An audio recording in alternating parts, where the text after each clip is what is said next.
तुम्हारी जय तुम्हारी विश्वविद्यालय इलाहाबाद। जय जय तुम्हारी विश्वविद्यालय इलाहाबाद। ज्ञान उद्गम ज्ञान संगम ज्ञान के इतिहास। ज्ञान उद्गम ज्ञान संगम ज्ञान के इतिहास। शत शत नमन है विश्वविद्यालय इलाहाबाद। सुंदरम सत्यम शिवम अवधारणा।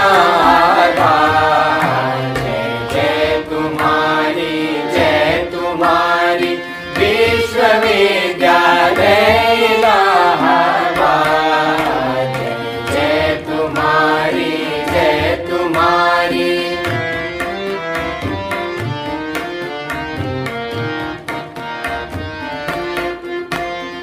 ज्ञान और विज्ञान का वर्धन तुम्हारा कर।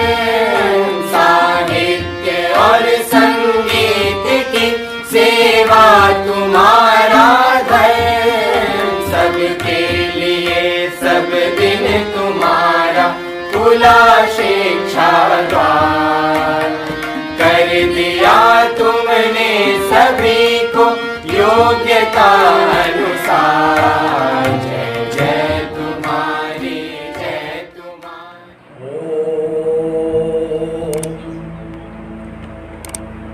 सच्चिदानंद रूपाय विश्वोत्पत्त्यादि हेतवे तापत्रय विनाशाय श्री कृष्णाय वयं नमः।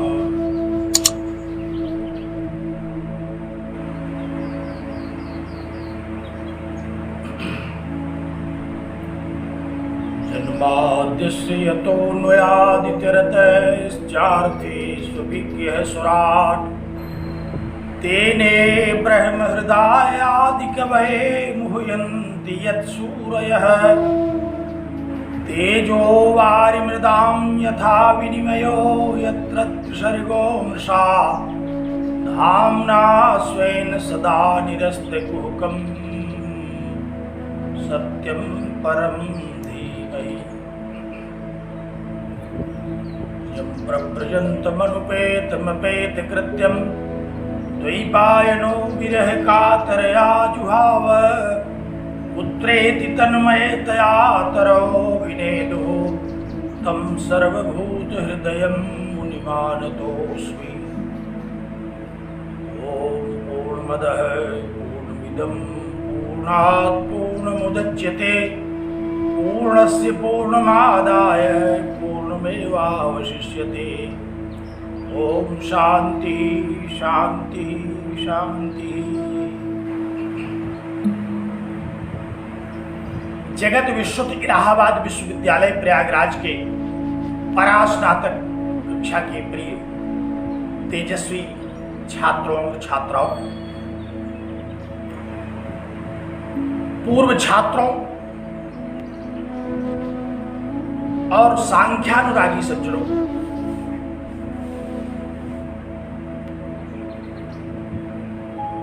भगवान कपिल के द्वारा विरचित, भगवान कपिल के द्वारा उपदिष्ट सांख्य शास्त्र और तदनुसार ईश्वर कृष्ण के द्वारा विरचित सांख्य कारिका और उस पर आचार्य वाचस्पति विश्वकृत तत्व कौमुदी टीका पर आधारित सांख्य दर्शन संबंधी विचार हम लोग कर रहे हैं। दुख त्रय को नष्ट करने वाला यह महनीय शास्त्र आप सब लोगों का मंगल करे, इस शुभकामना के साथ मैं आप सब लोगों को नमन करता हूं और उस नित्य शुद्ध बुद्ध मुक्त सत्य स्वभाव परम पिता परमेश्वर महायोगीश्वर भगवान श्री कृष्ण से यह प्रार्थना करता हूं कि आप लोगों का चित्त एकाग्र हो और बुद्धि कुशाग्र हो तथा इस महनी शास्त्र को आप हृदयंगम कर सके। स्मरण कीजिए, पूर्व के व्याख्यान में हम लोगों ने सांख्य दर्शन पर प्रथम कारिका की तत्व कौमुदी टीका के आधार पर विचार कर रहे थे। आचार्य वाचस्पति मिश्र ने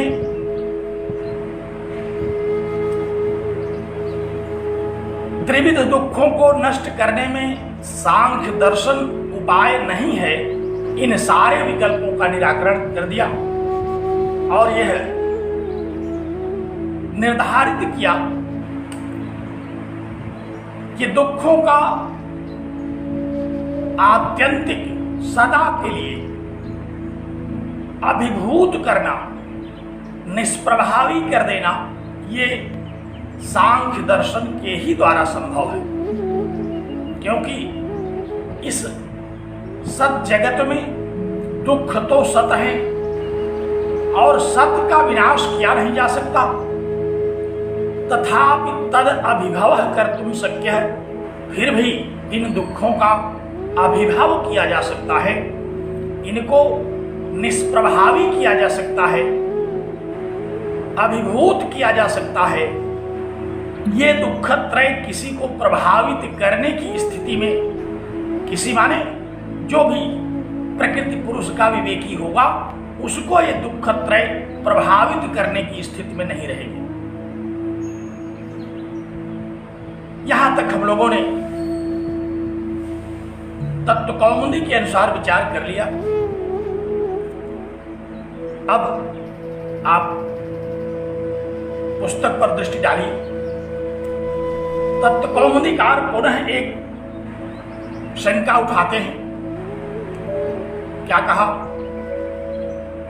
अत्राशंकते, इतना सब समझा देने के बाद भी शंकते, शंका कर रहा है कोई। कौन है वह जो शंका कर रहा है? कोई प्रत्यक्षवादी है जो प्रत्यक्ष के अतिरिक्त और कोई प्रमाण नहीं मानता। ऐसे चार्वाक आदि दर्शन के मतानुयायी कहते हैं कि दृष्टे सापार्था, दृष्ट उपायों के रहते सा सांख्य शास्त्रीय जिज्ञासा अपार्था।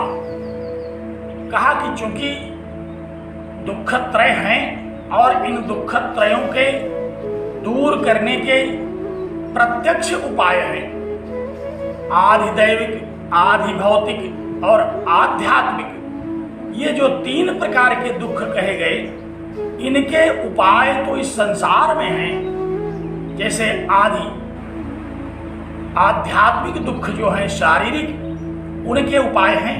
हम लोग देखते हैं बहुत सारे वैद्य, डॉक्टर्स उपाय बताते हैं, औषधियों के द्वारा उन दुखों को शांत कर देते हैं। इसी तरह से भौतिक और दैविक दुखों को भी शांत करने के उपाय कहे गए हैं। अतः सांख्य दर्शन का अध्ययन फिर भी उचित नहीं है, यह शंका करते हैं। अत्र शंकते, यहां शंका करते हैं। क्या शंका करते हैं? कि दृष्टे सापार्था, दृष्ट उपायों के रहते, प्रत्यक्ष उपायों के रहते, सांसारिक उपायों के रहते, लोक व्यवहार में इन दुखों को दूर करने वाले बहुत सारे उपाय हैं। इसलिए सांख्य शास्त्र का अनुशीलन, सांख्य शास्त्र का अध्ययन अपार्था, अपार्थ माने व्यर्थ है, निरर्थक है।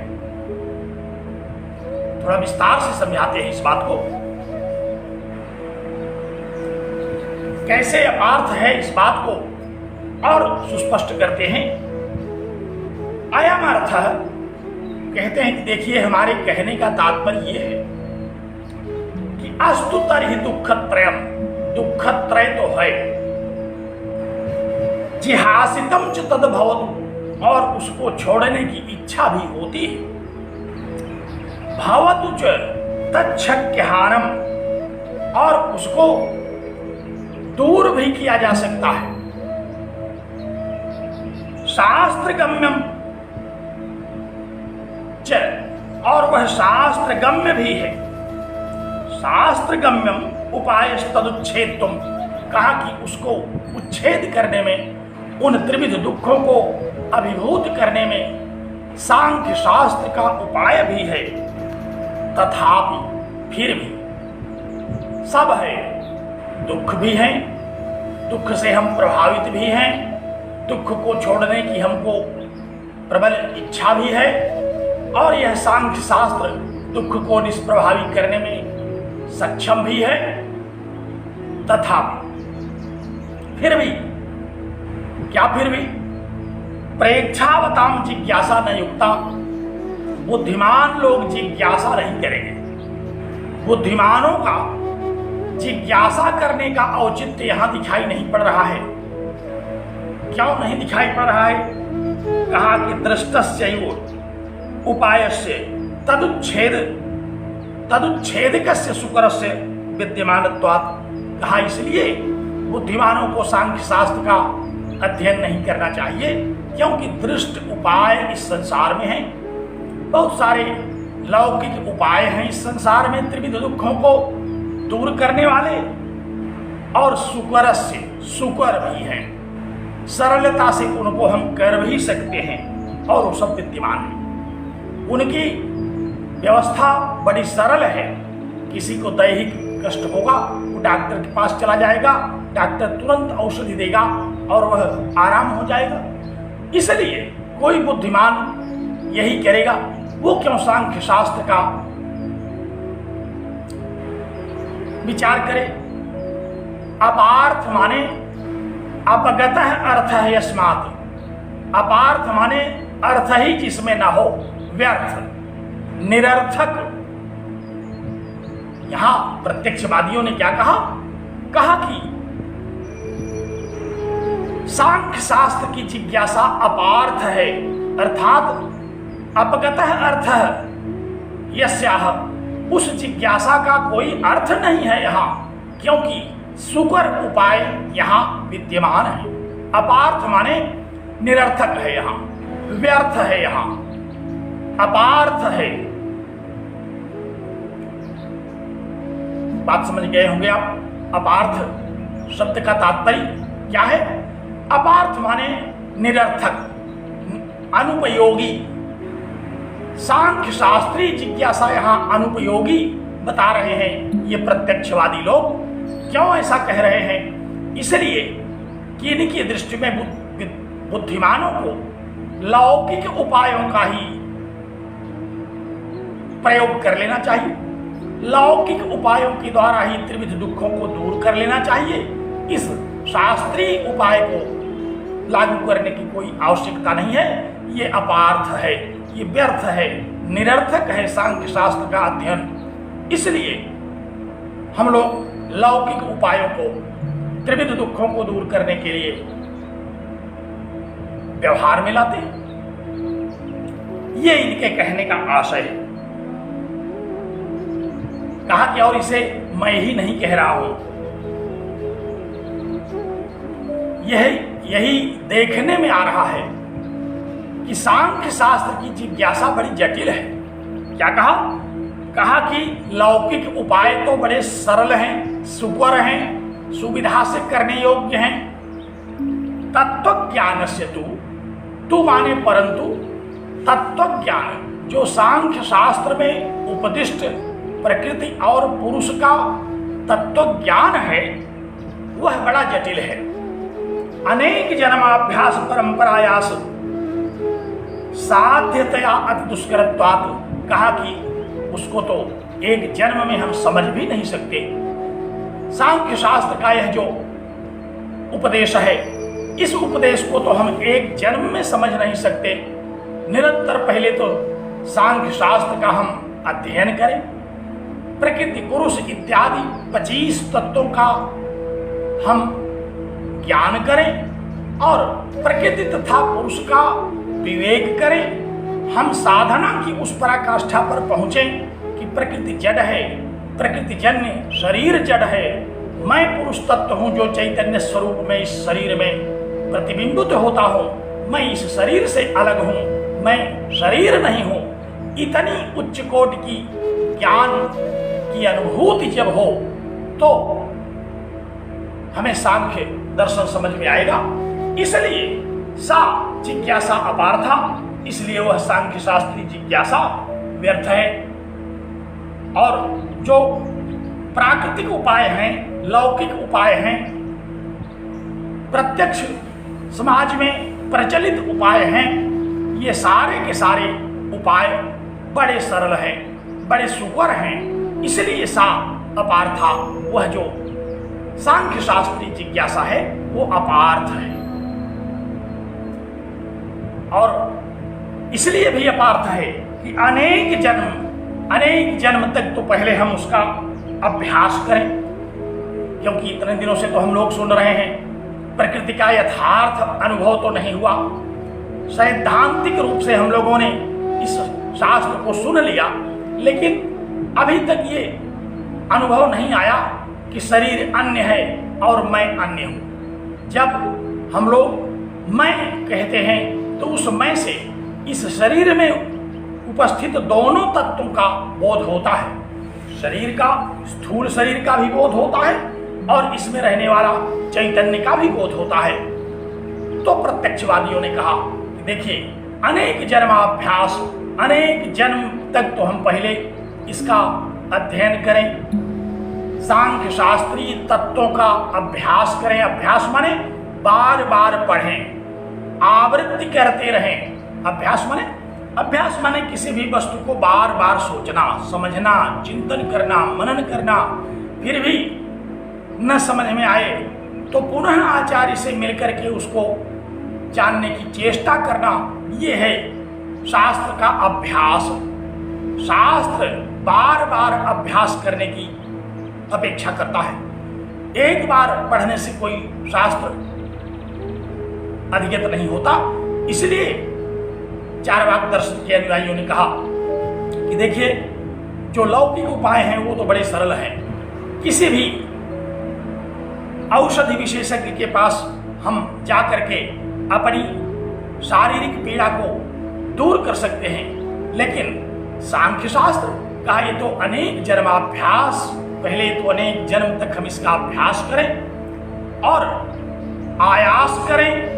सांख्य शास्त्र के द्वारा उपदिष्ट अनादिकाल से इस सृष्टि के विषय में चिंतन करें और प्रकृति तथा पुरुष का विवेक करें। शरीर में उपस्थित चैतन्य और जड़ का अलग अलग बोध करें, तब जाकर के कहीं सांख्य शास्त्र का हमें अभ्यास होगा, तब हमें तत्व ज्ञान होगा और तब हम दुखत्रय का अभिभव कर सकेंगे। इसलिए सा जिज्ञासा अपार था। वो जिज्ञासा, वो जो सांख्य शास्त्रीय उपदेश है, उसका जिज्ञासा माने विचार, उसका अध्ययन व्यर्थ है। लौकिका नाम आभाड़क तथा च, कहा कि और लोग ऐसा कहते हैं। ये केवल कुछ लोग नहीं, बहुत सारे लोग ऐसा कहते हैं। लौकिका नाम आभाड़क, लौकिक कहावत है, एक लोकोक्ति है। समाज में बहुप्रचलित एक उक्ति है, एक कथन है। क्या कथन है? कहा कि अर्के चेन मधुबिंदेत किमर्थम पर्वतम ब्रजेत, इष्टार्थस्य संसिद्धौ को विद्वान यत्नमाचरेत। कहा तो बड़ी पुरानी कहावत है कि अर्के चेत मधुबिंदेत किमर्थम पर्वतम ब्रजेत। अगर घर के पास ही मधु मिल जाए तो पर्वत पर जाने की क्या जरूरत है? मधु मिलने का क्या आस है? किसी की तबीयत खराब हुई, वैद्य के पास गया हो, वैद्य ने दवा तो दिया, कहा इसको मधु में मिला करके खाना है। असली मधु, बाजार वाली मधु नहीं, मधुमक्खियों के द्वारा जो अर्जित की जाती है मधु, उसके साथ इसे मिलाना है।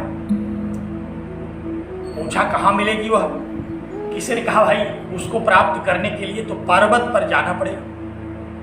पर्वत पर मधु के छत्ते लगे हुए होते हैं, वहां किसी कुशल व्यक्ति के द्वारा उस मधु को निकालना होगा, तब आप पाएंगे। तब तक कोई बोल पड़ा, कहा रे अर्के चेत मधु बिंदेत, घर के पास में जो मदार का पेड़ है वहीं मधु की छत्ती लगी हुई है। यदि मधु का छत्ता घर के पास में ही उगे हुए मदार के पेड़ में है, अर्क माने मदार, प्राय हम लोग देखते हैं गांव में घरों के इर्द गिर्द मंदार का वृक्ष उगा हुआ होता है, उसमें प्रायः मधुमक्खियां अपने छत्ते लगाती हैं और उसमें मधु पाई जा सकती है। तो उस उक्ति को कहा, उस कहावत को कहा कि अर्के चेत मधु बिंदेत, अगर घर के पड़ोस में मंदार के वृक्ष में लगी हुई मधु को ही हम पा जाए, बिंदेत माने प्राप्त हुआत, अगर उसको हम प्राप्त कर लें तो किमर्थम पर्वतम व्रजेत, क्यों पर्वत पर जाएं, घर के पास में ही है। कुछ पुस्तकों में एक पाठांतर भी मिलता है, इसमें अर्क शब्द के स्थान पर अत्क और अक्क ये दो पाठांतर मिलते हैं। इनका भी तात्पर्य यही है, घर के समीप। अक्क माने घर का कोना, जो घरों में कोने में सुरक्षित जगहें होती हैं, प्रायः मधुमक्खियां वहां भी छत्ता लगा देती हैं। तो कहा कि अक्के चेन मधु बिंदेत, अगर घरों के कोनों में कहीं सुरक्षित जगह आप ठीक से देखें तो वहां भी मधु का छत्ता लगा हुआ होगा, आप वहां मधु प्राप्त कर लीजिए। पर्वत पर जाने की कोई आवश्यकता नहीं है, पर्वत पर जाने का जो कठिन परिश्रम है उसको करने की आवश्यकता नहीं होती। अगर कोई हमारा लक्ष्य सरलता से मिल जाए, समीप में ही मिल जाए, सुविधा से प्राप्त हो जाए, तो उसके लिए कठिन उपाय करना ये बुद्धिमानी नहीं है। इस कहावत का आशय क्या हुआ? इस कहावत का आशय यही हुआ कि अगर कोई लक्ष्य हमारा सुविधा से, सरलता से, सामीप्य में ही प्राप्त हो जाए तो उस लक्ष्य को पूर्ण करने के लिए दूर तक दौड़ने की कोई आवश्यकता नहीं। तो ये एक आभाणक है, ये कहावत है, लोकोक्ति कहते हैं इसी को। कौन सी लोकोक्ति? कि अर्के चेत मधु बिंदेत किमर्थम पर्वतम व्रजेत, अगर घर के पास में ही, घर के कोने में ही, घर के समीप ही उगे हुए मदार के वृक्ष में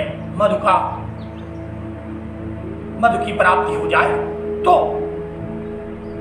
पर्वत पर जाने की, जंगल में जाने की, बहुत ऊंचाई पर जाने की कोई आवश्यकता नहीं है। इसलिए कहा कि इष्टार्थस्य संसिद्धौ, जो हमारा अभीष्ट अर्थ है उसकी सिद्धि में को विद्वान यत्न आचरेत, कौन बुद्धिमान है, कौन विद्वान है, जहां की सरलता से अगर हमें लक्ष्य की प्राप्ति हो जाए तो हम क्यों उसको कठिनाई से प्राप्त करें। तो अगर उपाय है हमारे सामने, एक तो सरलता से प्राप्त किए जाने योग्य और दूसरा कठिनाई से प्राप्त किए जाने योग्य, तो बुद्धिमान क्या करेगा? बुद्धिमान वही उपाय करेगा जो सरलता पूर्वक लक्ष्य को प्राप्त करा सकता है।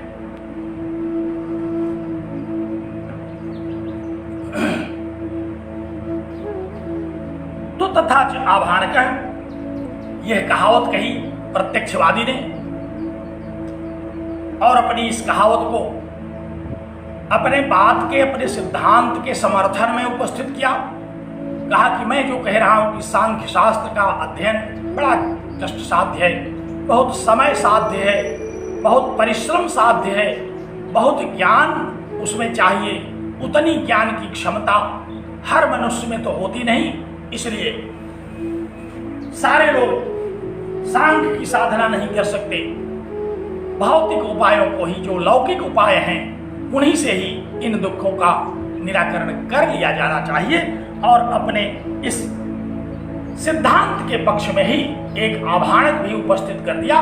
कहा कि अर्के चेत मधु बिंदेत किमर्थम पर्वतम व्रजेत, अगर किसी बीमार को मधु चाहिए और कोई यह कहे कि पर्वत पर मिलेगी, तो पहले उसको अपने घर के इर्द गिर्द तलाश कर लेनी चाहिए, घर के इर्द गिर्द अपने देख लेना चाहिए। अगर घर के पास मिल जाती है तो फिर पर्वत पर चढ़ने की क्या आवश्यकता। उसी तरह से अगर लौकिक उपायों से हमें दैहिक भौतिक दुखों से मुक्ति मिल जाती है तो फिर इस सांख्य शास्त्रीय कठिन कष्ट साध्य उपाय साध्य समय साध्य बुद्धि साध्य उपाय को करने की क्या आवश्यकता है, ये शंका किया गया। और क्या कहा, लंबी शंका किया, कहा कि संति चोपायाः शतशः, कहा कि और उपाय भी बहुत हैं। इन तीनों दुखों को, तीनों प्रकार के दुखों को दूर करने के लिए संति चोपायाः शतशः, उपायाः च शतशः संति, सैकड़ों उपाय हैं। एक एक रोग को दूर करने के बहुत सारे उपाय हैं। जैसे मान लीजिए शारीरिक दुख दूर करना है तो कहा कि शारीर दुख प्रतिकार, शारीर दुख प्रतिकार आए। शारीरिक दुखों के प्रतिकार के लिए, शारीरिक दुखों को दूर करने के लिए, शरीर में होने वाले जो दुख हैं उनको नष्ट करने के लिए सैकड़ों उपाय बताए गए, बहुत सारे उपाय बताए। किसी ने पूछा किसने बताया सैकड़ों उपाय आपको, कहा कि भिषजाम बरैहि उपदिष्टा, जो भेषज है, जो भेषज माने दवा, और उसके जो जानकार हैं अर्थात वैद्य, श्रेष्ठ वैद्य जो हैं वे रोगों को दूर करने के सैकड़ों उपाय जानते हैं। इसलिए वैद्यों के द्वारा बताई हुई जो विधियां हैं, वैद्यों के द्वारा उपदिष्ट किए गए जो उपाय हैं, और एक नहीं, ये दवा नहीं कारगर होगी तो दूसरी दवा, दूसरी नहीं तो तीसरी दवा, उत्तरोत्तर शक्तिशाली दवाइयों का विधान आयुर्वेद में किया गया है। इसलिए कहा कि वरैहि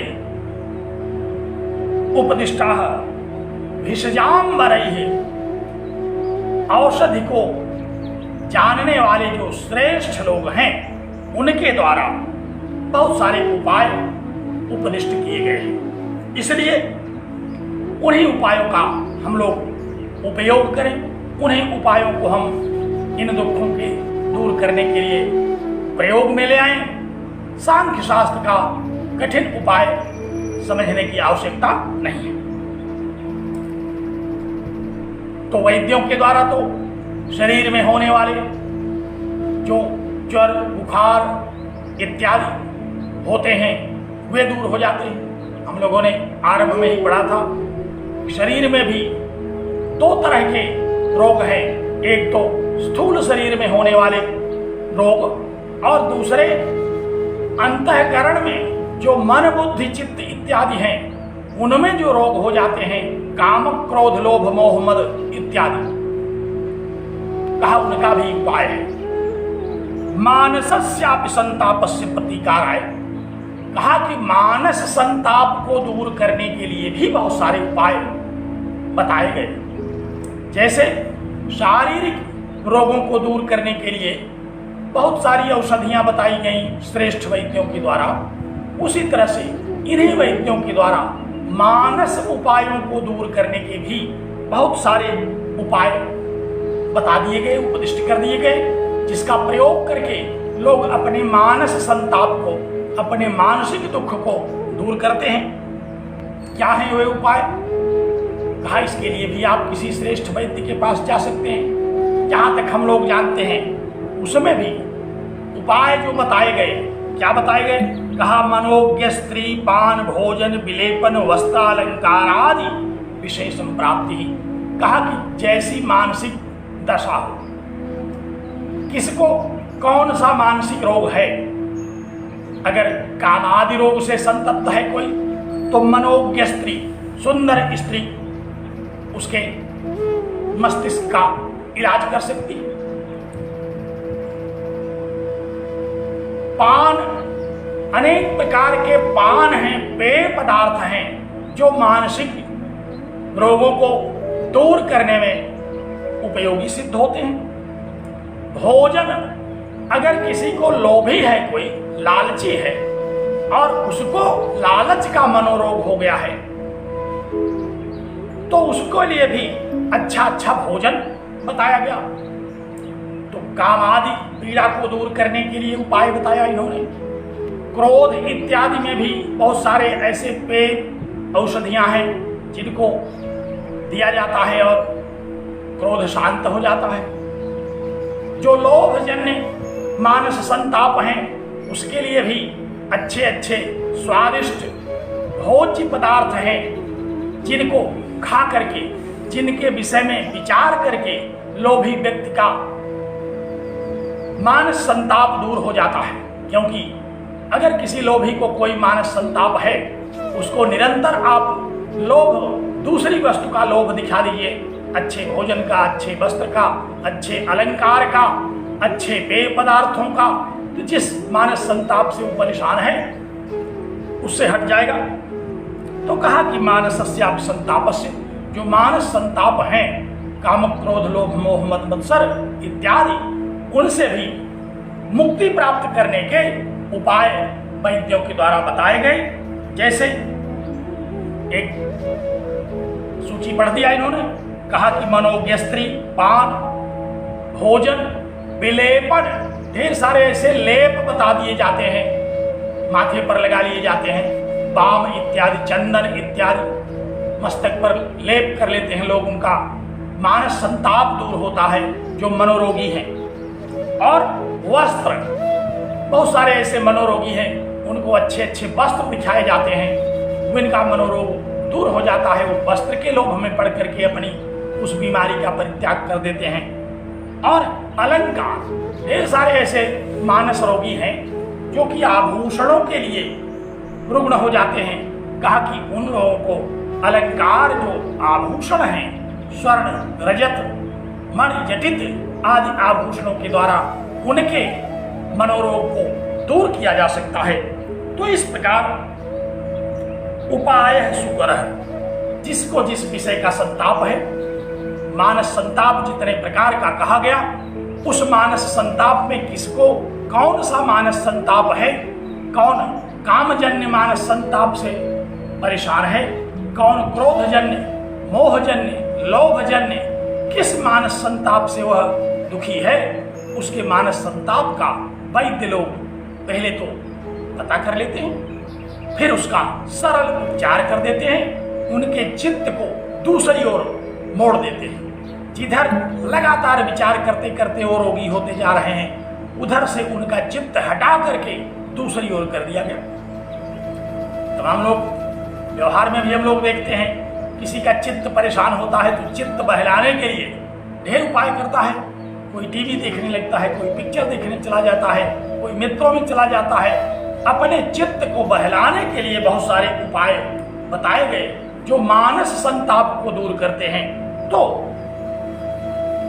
प्रत्यक्षवादी आचार्यों ने कहा कि मानसस्यापि संतापस्य प्रतिकाराय मनोज्ञ स्त्रीपान विलेपनम भोजनम वस्त्रालंकार आदि विषय संप्राप्ति सुकर उपाय है। ऐसे बहुत सारे सुकर उपाय हैं जो कि मानस संताप को दूर कर देते हैं। तो बड़े सुकर उपाय हैं जो शारीरिक दुखों को दूर कर देते हैं, शारीरिक रोगों को हटा देते हैं और मानसिक रोगों को भी हटा देते हैं। तो इस प्रकार जो आध्यात्मिक व्याधि है, आध्यात्मिक जो रोग हैं, दैहिक जो पीड़ा है, उसको उपाय, उसके लिए उपाय बताया लोगों ने। कहा कि सुकर का तात्पर्य है सुविधा से करने योग्य, सरलता पूर्वक करने योग्य, जिस कार्य को करने में कोई कठिनाई न हो उसको कहते हैं सुकर, और जिस कार्य को कठिनाई हो करने में उसको कहते हैं दुष्कर। सुकर कार्य वह है जो सरलता पूर्वक हम कर लेते हैं, जिसको करने में हमें किसी कठिनाई का सामना नहीं करना पड़ता, सुविधा से उसके उपाय मिल जाते हैं, सहयोगी मिल जाते हैं, सुविधा से वह दुख दूर हो जाता है। ऐसे उपायों को सुकर उपाय कहते हैं। सुकर, सु माने सुविधा पूर्वक, सरलता पूर्वक करने योग्य, और जो सरलता पूर्वक करने योग्य नहीं है उनको क्या कहते हैं? उनको कहते हैं कि ये बड़े जटिल हैं, बड़े दुष्कर हैं, बड़े कठिन हैं। तो सुकर और दुष्कर का ये अंतर है। मैं यह मान करके प्रायः चलता हूँ, वैसे चलना नहीं चाहिए मुझे, कि आप परास्नातक कक्षा के विद्यार्थी हैं, सुकर और दुष्कर जैसे शब्दों का तात्पर्य तो जानते ही होंगे। इसलिए मैं इन शब्दों का शब्दार्थ बताने में समय नहीं करता। सुकर माने सुलभ भी कह सकते हैं आप, सुविधा से करने योग्य भी कह सकते हैं, सरलता से करने योग्य कह सकते हैं। जो भी सरलता से सुलभ हो, प्राप्त हो, करने योग्य हो, पाने योग्य हो, उसी को सुकर कहते हैं। और जो कठिनाई से पाने योग्य हैं उनको दुष्कर कहते हैं, दुर्लभ। तो आचार्य ने बताया, कहा कि शारीरिक और मानसिक संतापों को दूर करने के बहुत सारे उपाय बताए गए, जिसके द्वारा शारीरिक उपाय भी दूर होते हैं और मानसिक उपाय भी दूर होते हैं। कहा अच्छा, लेकिन जो आदि भौतिकम दुखम, जो आदि भौतिक दुख है, आदि भौतिक क्या है? मैंने बताया था आरंभ में ही, जो लोग उन कक्षाओं में नहीं थे वो हमारे इस वक्तव्य को पुनः सुन लिया करें, तो उनको ये ज्ञान हो जाएगा कि पूर्व की कक्षा में क्या बताया गया था। आदि भौतिक दुख किसे कहते हैं? आदि भौतिक दुख उसे कहते हैं जो किसी न किसी प्राणी को किसी प्राणी के द्वारा पहुंचाया जाता है। मनुष्य को मनुष्य के द्वारा जो दुख पहुंचाया जाए, मनुष्य को पशुओं के द्वारा दुख जो पहुंचाया जाए, मनुष्य को जीव जंतुओं के द्वारा, पशुओं के द्वारा, पक्षियों के द्वारा जो दुख पहुंचाए जाते हैं, अथवा ये जो महाभूत जन्य कष्ट हैं, उनको भी आचार्यों ने कहा कि ये भी भौतिक कष्ट है। लेकिन इसका जो प्रथम दृष्टया अर्थ हम लोग ग्रहण कर लेते हैं वो यही है, किसी प्राणी को दूसरे प्राणियों के द्वारा पहुंचाए जाने वाले जो दुख हैं उन्हीं को भौतिक दुख कहते हैं। इनको कैसे दूर किया जाए? कहा कि एवं आदि भौतिकस्यापि दुःखस्य, आदि भौतिक दुखों को दूर करने के लिए भी इसी तरह उपाय बताए गए। इनका क्या उपाय है? कहा कि नीति शास्त्राभ्यास, नीति शास्त्र का अभ्यास। नीति शास्त्र को जानिए, नीति शास्त्र का अध्ययन कर लीजिए। भौतिक दुखों को बच जाएंगे आप, भौतिक दुखों से। बहुत सारे ऐसे कष्ट हैं जो हमारी मूर्खता के कारण हो जाते हैं, जो हमारी नीति की अज्ञानता के कारण हो जाते हैं। हम स्वयं जिनको अर्जित कर लेते हैं, लेकिन जो नीतिज्ञ हैं, जो नीतियां जानते हैं, और हमारे शास्त्रों में नीति शास्त्र के भी ढेर सारे ग्रंथ हैं। शुक्र नीति है, बृहस्पति नीति है, कामंदक नीति शास्त्र है, बहुत सारे और नीति के ग्रंथ हैं। नीति शतक इत्यादि से तो आप भली भांति परिचित ही हैं। उनमें नीतियां बताई गई संसार के लोगों को, जो एक व्यक्ति से दूसरे व्यक्ति को होने वाले दुख हैं उनसे कैसे बचा जाए, उसके लिए तो एक एक नीति बता दी गई है। आप उन नीतियों को जान लीजिए, आप दुखों से बच जाएंगे। तो कहा कि नीति शास्त्र का अभ्यास करिए। नीति शास्त्रों में लिखा गया, जैसे अगर पशुओं से आशंका है तो डंडा लेकर के घर से बाहर निकलिए। नीति शास्त्र में कहा गया, ना दंडो बहिर्गच्छेत, बिना डंडा लिए घर से बाहर मत जाइए। अगर आपके हाथ में डंडा है तो कोई भी पशु आपकी ओर आने का विचार नहीं करेगा। अगर उसके विचार में आपकी ओर आकर के आक्रमण करने की इच्छा हुई भी होगी तो वह आपके हाथ में जो दंड है उस दंड को देख करके वह जान जाएगा कि आप नीति शास्त्र के कुशल ज्ञाता हैं। और पशु ही नहीं, पशु प्रवृत्ति वाले जो मारपीट करने वाले तमाम ऐसे मनुष्य भी हैं, वो भी अगर जान जाएंगे कि आपके पास डंडा है, आप भी प्रहार कर सकते हैं, तो भौतिक ढेर सारे कष्ट ऐसे हैं जो कि आप अप्रभावित रह सकते हैं। तो कहा कि नीति शास्त्र का अभ्यास करिए। नीति शास्त्रों में लिखा हुआ है कि कैसे बचा जाए। सींग वाले दांत वाले जानवरों से दूर ही रहना चाहिए। लिखा हुआ है श्रृंगिणो दूरतः परिवर्ज्याः, जो श्रृंगी है अर्थात सींग वाले जानवर हैं, उनके साथ प्यार मोहब्बत करने की कोई आवश्यकता नहीं है, क्योंकि वो कब सींग हिला दें, कब आपकी आंख फोड़ दें सींग से, इसका कुछ पक्का नहीं है। इसलिए नीति शास्त्र कहता है कि इनसे दूर रहिए। कुत्ता कोई है, आप अब कुत्ते से प्यार मत करिए, थोड़ा दूर ही रहिए। बहुत सारे लोग पालतू कुत्ता रखते हैं, मैं उनकी बात नहीं कह रहा हूँ, वो उनको इंजेक्शन वगैरह लगवा करके रखते हैं, जिससे अगर वो काट भी लें तो कुत्ते का जहर न फैले। तो जिसको इतनी जहमत करनी हो, कुत्ता रखिए, फिर कुत्ता को इंजेक्शन लगवाइए, उसके जहर से बचने का उपाय करिए। वो तो समर्थ हैं लोग, वो तो कर सकते हैं। लेकिन सामान्यतः नीति शास्त्र क्या है? नीति शास्त्र यही है कि इन पशुओं से दूर रहिए। अगर आपको पशुओं को कुछ खिलाने पिलाने की धार्मिक कोई जिज्ञासा है तो आप दूर से उनको कुछ खिला पिला दिया करिए, लेकिन उनसे रहिए दूर। जो सींग वाले बड़े दांत वाले जानवर हैं, उनसे दूर रहिए। ये नीति शास्त्र में लिखा है। और अगर कलह प्रिय लोग हैं, बहुत सारे लोग ऐसे हैं झगड़ालू स्वभाव के, तो नीति शास्त्र में लिखा है कि उनसे दूर रहिए, एकांतवास करिए, कहीं एकांत में अपना आवास बना लीजिए, एकांत में रहिए। ये सब नीति शास्त्र में लिखा हुआ है। तो कहा कि अगर आप नीति शास्त्र की जानकार हो जाएं, नीति शास्त्र को ठीक से अपने जीवन में लागू करें, तो आप भौतिक दुखों से बच सकते हैं। इसी बात को कह रहे हैं। क्या कहा कि नीति शास्त्राभ्यास, नीति शास्त्र को जानिए, नीति शास्त्र का अध्ययन करिए। कुशलता, बुद्धि की कुशलता होनी चाहिए व्यक्ति में, सामान्य ज्ञान होना चाहिए।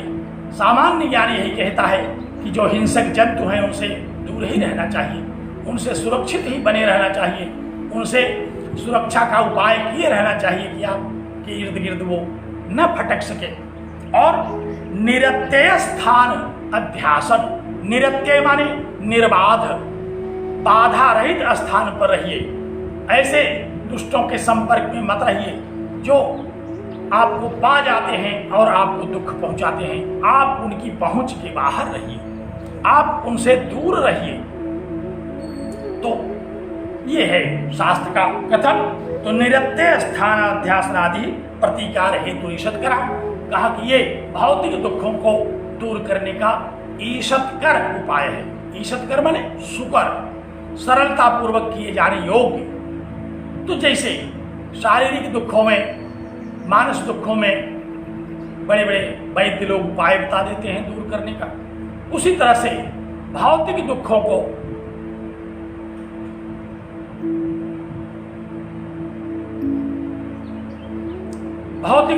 दूर करने का उपाय बताया। अब जो लोग इन नीतियों पर नहीं चल पाते, ये उनकी अपनी समस्या अलग है, फिर वो कष्ट भोगना उन्हें बता ही है। क्योंकि अगर आप नीति शास्त्र नहीं जान पाते, कह रहे हैं कि हम समझ ही नहीं पाते, जानते हुए उस पर चल ही नहीं पाते, तब फिर ऐसे दुख को कौन बचा सकता है? तब तो फिर यही बताने के लिए तो ये शास्त्र उपदेश कर रहा है कि नहीं जानते तो जानिए। अगर नीति शास्त्र नहीं जानते तो नीति शास्त्रों के ग्रंथों का अध्ययन कीजिए और उन पर अपने व्यावहारिक जीवन में उसको उतारिए। फिर भी अगर आप नहीं करेंगे ऐसा, तो फिर तब तो दुख लिखा ही है माथे में, फिर कौन बचा सकता है? यह तो शास्त्र उनको उपदेश किया जा रहा है जो दैहिक दैविक भौतिक दुखों से बचना चाहते हैं, जो जानते हुए इनसे नहीं बचना चाहते, उनको भला कौन उपाय बताया जाएगा? कौन बताए? ब्रह्मा भी नहीं बता पाएंगे, ये भी नीति शास्त्रों में लिखा हुआ है। जब गुरु मिले ही निरंजन, ब्रह्मा के समान अगर गुरु मिल जाए तो भी मूढ़ों को बता नहीं सकते। तो मूढ़ता का परित्याग करना पड़ेगा, विद्वत्ता का, नीति शास्त्र की कुशलता का परित्याग करना पड़ेगा। इसके लिए आप किसी नीति शास्त्रज्ञ के पास जाएं, उससे पढ़ें, पुस्तकों को खरीदें, उसका अध्ययन करें, उसको ठीक से समझें, अपने जीवन में उनको उतारें, तो फिर आप उस पर चलने भी लगेंगे। क्यों नहीं चलेंगे? अगर आपको भौतिक दुख हो रहा है तो फिर चलना ही पड़ेगा, क्योंकि अगर नीति शास्त्र पर आप नहीं चल पाएंगे तो फिर सांख्य दर्शन की साधना तो और कठिन है। इसलिए पहले तो इन उपायों को इसलिए बता दिया जा रहा है पूर्व पक्ष के रूप में कि इस पर चलते रहिए। इनको इसलिए नहीं बताया जा रहा है कि इनको छोड़ दीजिए और केवल सांख्य की साधना कीजिए। सांख्य की साधना का तो अभी आगे हम उद्देश्य बताएंगे, लेकिन तात्कालिक रूप से जो दैहिक भौतिक दुख होते हैं उनको दूर करने के लिए तो ये सांसारिक उपायों को हमें करना ही पड़ता है। हम इन्हें करते ही हैं, इतना सामान्य ज्ञान तो सब में है। तो दो उपाय, दो दुखों से दूर करने के उपाय बताए गए। एक तो शारीरिक दुखों से कैसे बचा जाए, मानसिक दुखों से कैसे बचा जाए, भौतिक दुखों से कैसे बचा जाए जो एक व्यक्ति को दूसरे व्यक्ति से होता है, और तीसरा कहा कि तथा आदिदैविकस्यापि दुःखस्य प्रतीकाराय उपायाः सन्ति। कहा कि उसी तरह से जो दैविक दुख हैं, आधिदैविक दुख हैं, उनसे भी बचने के उपाय बताए गए हैं शास्त्रों में। क्या है? कहा कि मणि, मंत्र, औषधि आदि का उपयोग है। ज्योतिषी लोग बताते हैं कौन सी मणि आप धारण कर लें तो किस दैविक बाधा का निराकरण हो जाएगा।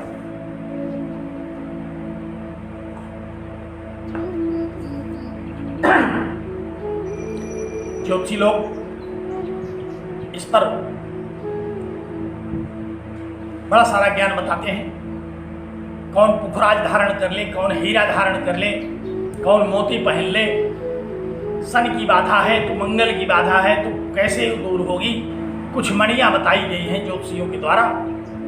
वे ज्योतिषी लोगों के अनुसार वे दैविक दुखों को दूर करती है।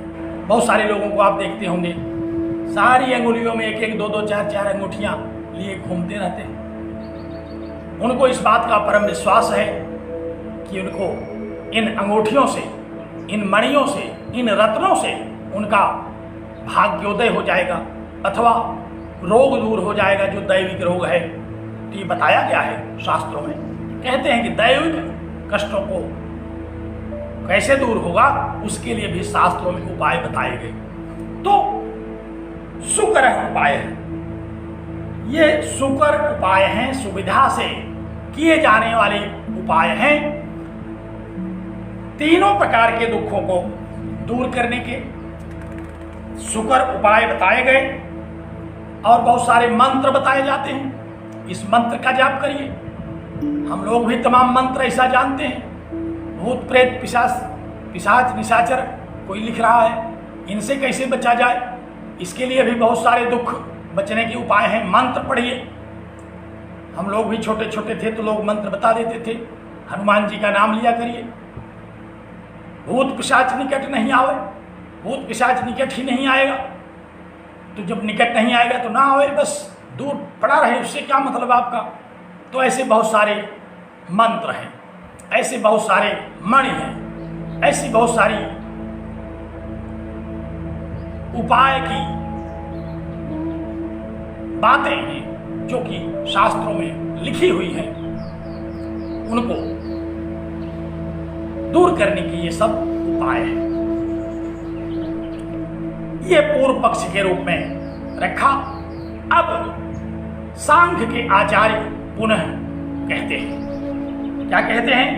निराकरोति, निराकरण करते हैं। यह जो पूर्व पक्ष आया अब इसका निराकरण करते हैं। निराकरण माने,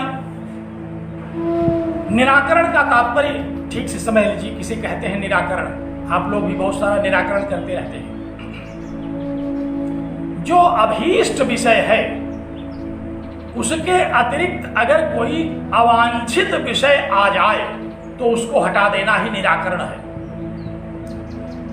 सांख्य दर्शन के अध्ययन के मार्ग में आने वाले ये अवांछित उपाय थे जो आए लौकिक उपायों की दृष्टि में, इनका निराकरण समझ लेना चाहिए।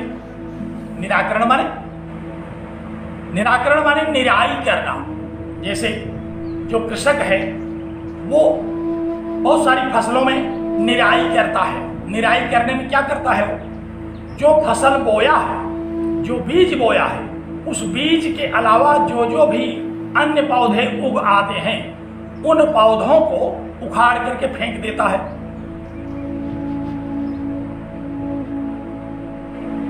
यही है निराकरण।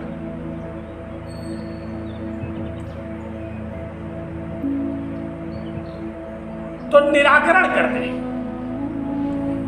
अब किसी ने जिज्ञासा कर दिया कि क्या भूत प्रेत होते हैं? देखिए, मैं सांख्य का आचार्य हूं, यहां मैं भूत प्रेत वाला आचार्य हूं भी नहीं, इसलिए इस विषय में हम आपको प्रामाणिक ज्ञान नहीं दे सकते। अगर आपको कभी भूत प्रेत मिला होगा तो जरूर होता होगा, अगर नहीं मिला तो फिर आप उसकी जिज्ञासा क्यों करते हैं? सांख्य शास्त्र की जिज्ञासा करिए जो आपका त्रिविध दुख दूर करेगा। और अगर आपको बड़ी इच्छा है भूतों के, प्रेतों के, पिशाचों के विषय में जानने की, तो उसके जो जानकार लोग हैं आप उनसे संपर्क करें, वही आपको बता पाएंगे।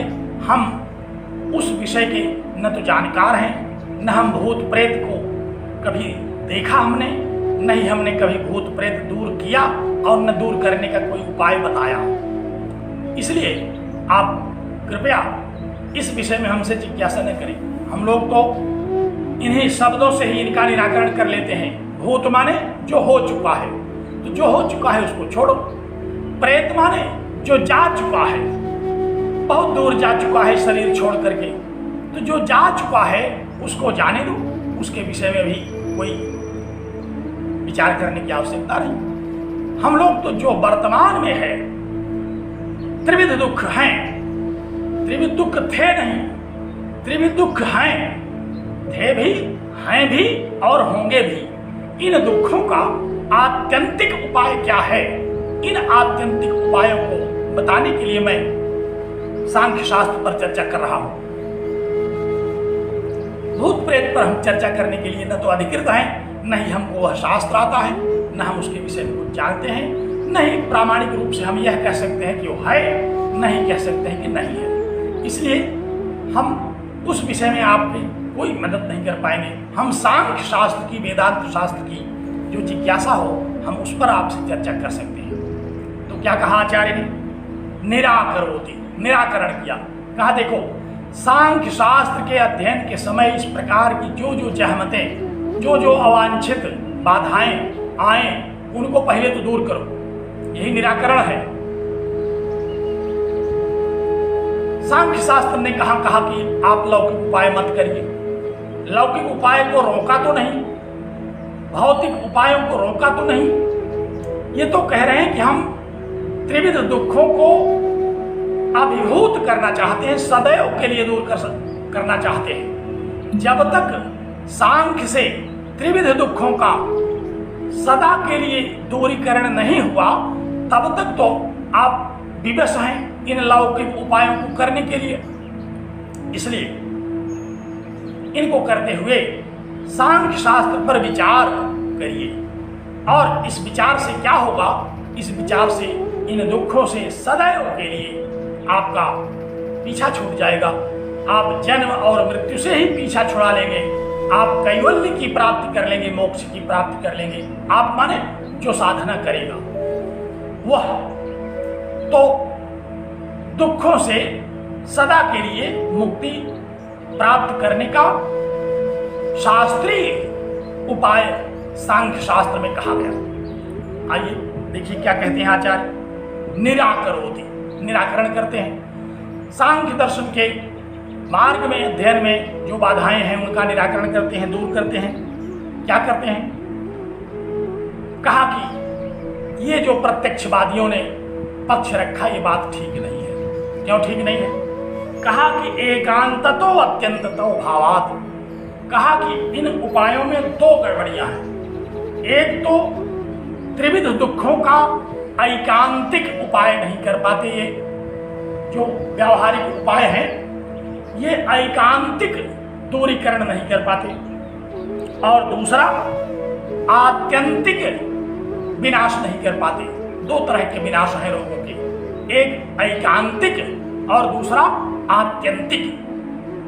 अब आप शब्दों का ही अर्थ न समझ पा रहे होंगे, सोचेंगे ये कौन सी बला है। आचार्य उसको बताते हैं, क्या कह रहे हैं। ऐकांतिक उपाय क्या है? ऐकांतिक शब्द का तात्पर्य क्या है? कहा कि दुख निवृत्तेर अवश्यम भावः,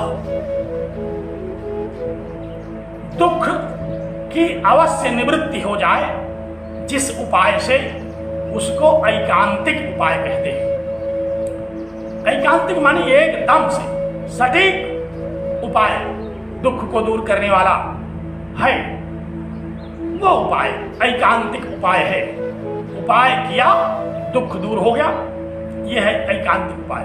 जबकि दुनिया में हम देखते हैं जितने भी ये लौकिक उपाय हैं, ये लौकिक उपाय हम लोग करते तो हैं, एक बार दुख दूर हुआ दोबारा हो गया, तिबारा हो गया।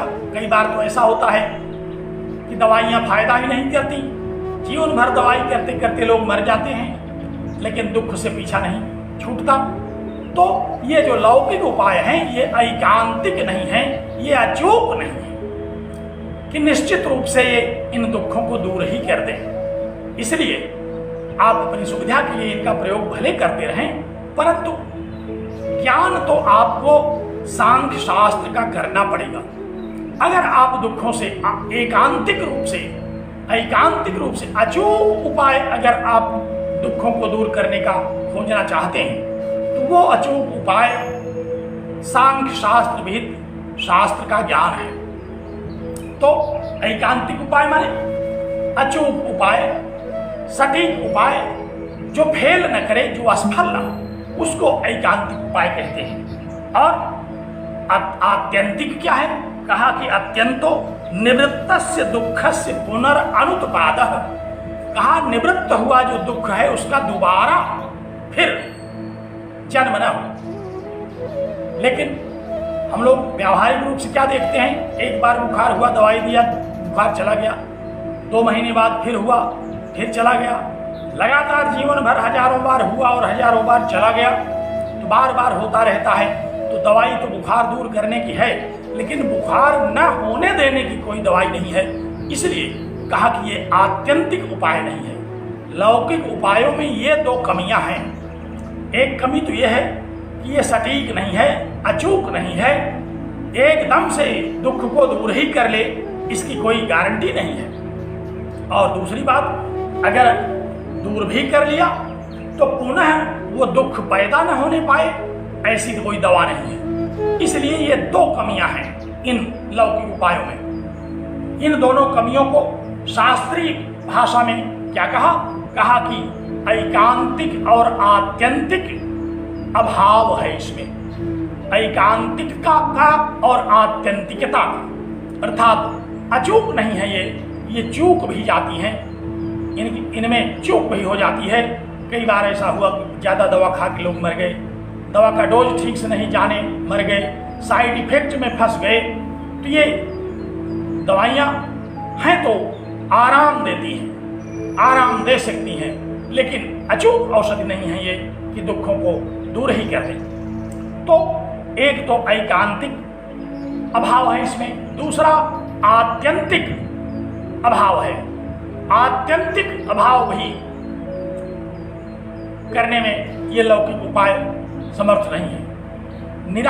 निराकरण का समाधान भी अर्थ होता है। अगर जो अवांछित विषय हैं उनको आपने हटा दिया तो समाधान हो गया आपका। तो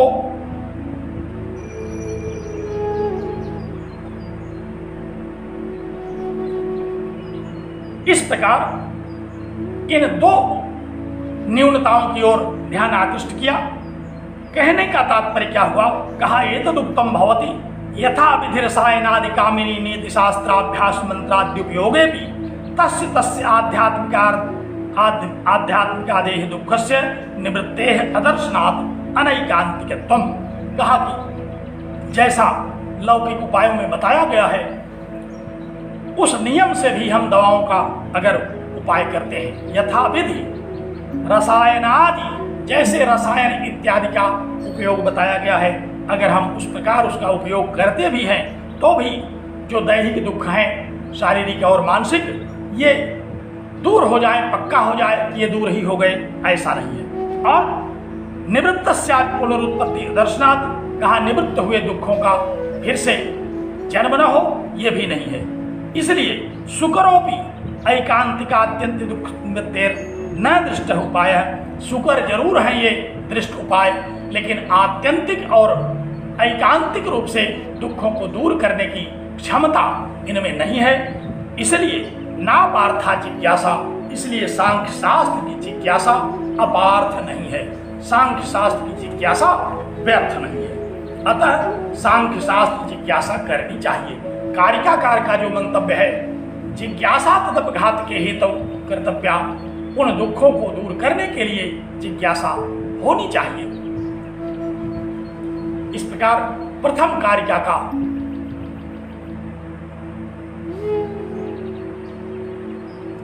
निराकरण किया आचार्य ने। एक शंका और रह गई, कहा कि यद्यपि दुखम अमंगलम, कहा कि आचार्य ईश्वर कृष्ण ने मंगलाचरण नहीं किया, इन्होंने दुख शब्द से इसका आरंभ कर दिया। टीकाकार कहते हैं कि यद्यपि दुख शब्द तो अमंगलकारी है, लेकिन इन्होंने केवल दुख शब्द नहीं कहा, बल्कि इन्होंने दुख का सदा के लिए कैसे विनाश हो इस पर उपदेश किया। इसलिए इन्होंने मंगलाचरण भी किया। किसी भी प्रकार की कोई न्यूनता नहीं है इस ग्रंथ के आरंभ में। अतः दुःखत्रयाभिघातात् जिज्ञासा कर्तव्य, दुःखत्रय के विनाश के लिए जिज्ञासा करनी चाहिए। तो इस प्रकार आचार्य ईश्वर कृष्ण और आचार्य वाचस्पति के द्वारा उपदिष्ट सांख्य दर्शन का यह प्रथम कारिका का विवेचन हम लोगों ने किया। आज का विवेचन अब हम यहीं संपन्न करते हैं। कल पुनः आगे की चर्चा करेंगे। आइए मंगलाचरण करें। ओम पूर्णमदः पूर्णमिदं पूर्णात् पूर्णमुदच्यते पूर्णस्य पूर्णमादाय पूर्णमेवावशिष्यते। ओम शांति शांति शांति।